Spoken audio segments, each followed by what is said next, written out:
I read yesterday that my friend and old colleague Jayaprakash Narayan has said recently that I should help. I forget his words in establishing or in developing a strong opposition to the Congress. This is a very strange request. I believe completely in any government, but it might be having stout critics, having an opposition to face. Without criticism, people and governments become complacent. The whole parliamentary system of government is based on such criticism. The free press is also based on criticism. It would be a bad thing for us if the press was not free to criticize, if people were not allowed to speak and criticize government fully and in the open. It would not be parliamentary government. It would not be proper democracy. I welcome criticism in parliament. In fact, we welcome criticism from our own party members.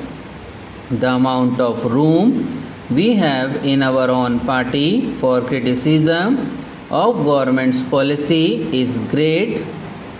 But when Jayaprakash ji says that I should build up an opposition, does he want me to build up a bogus thing to oppose the Congress? What value or what virtue will that have? With all respect to Jayaprakash ji, the example is not a good one. There was no democracy in Turkey, real or even unreal. It was a dictatorship. Does he want that kind of thing to happen in India? The point is that the opposition should have the freest opportunity to express its opinion in the press and on the platform and to fight elections. I cannot canvass for the PSP or the Communist Party. They have the freest opportunity to do so. The Election Commission is independent of government. It is open to you, to any of you, to vote as you like. You know that there is no question of pressure or coercion. I do submit that we in India have a greater degree of freedom in elections and in things other than elections than almost any other country in the world. There may be a few countries which have the same freedom as we have, but a far greater number of countries in the world have no such freedom. We have it, and I am proud of it, and I am sure it will continue. I want every type of opposition to go and apply to the people. The people should decide to whom they shall vote for here. Jayaprakash ji says that it would be good for the Congress to be defeated. I might perhaps agree that it might be good for the Congress to be defeated, but surely the question is not for us, but for the people. The issue is what is good for that country, not what is good for the Congress. Our friends like Jayaprakash ji have got so entangled in their dislike of the Congress that they have forgotten such a things as India and the good of India. It is my belief that if by any mischance the Congress was defeated, it would be very bad for India. I do not say that Congressmen are better people than others. There are good men in other organizations. There are patriots in other organizations. It is not a question of personal friendship. It is a question of the national good. Supposed in Parliament, instead of the strong Congress party, we had a dozen or 20 small groups with nobody in a majority. What would happen? There would be no stable government and each little group would intrigue with the other.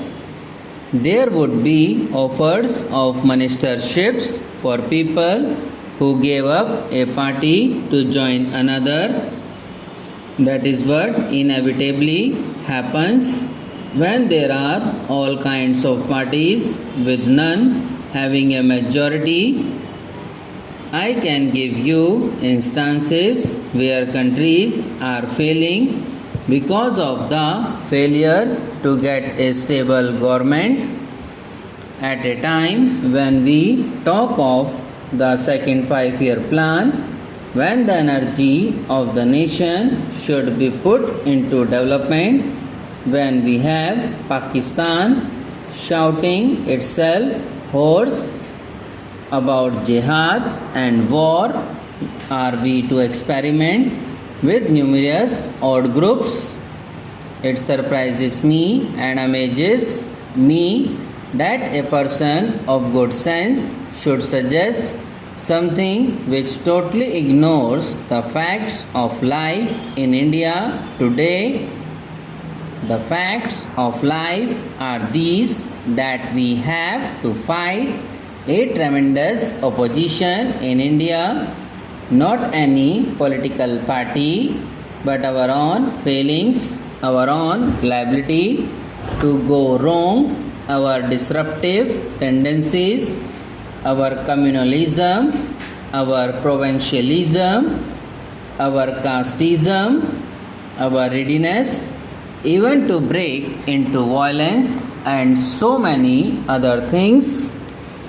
Our history shows that we are very prone to disruptive, separative tendencies, and if British rule in India did a good thing, it was to make us united in our fight. But really, the first effective mass-scale attempt to build up this unity was by Gandhi ji under and within the Congress.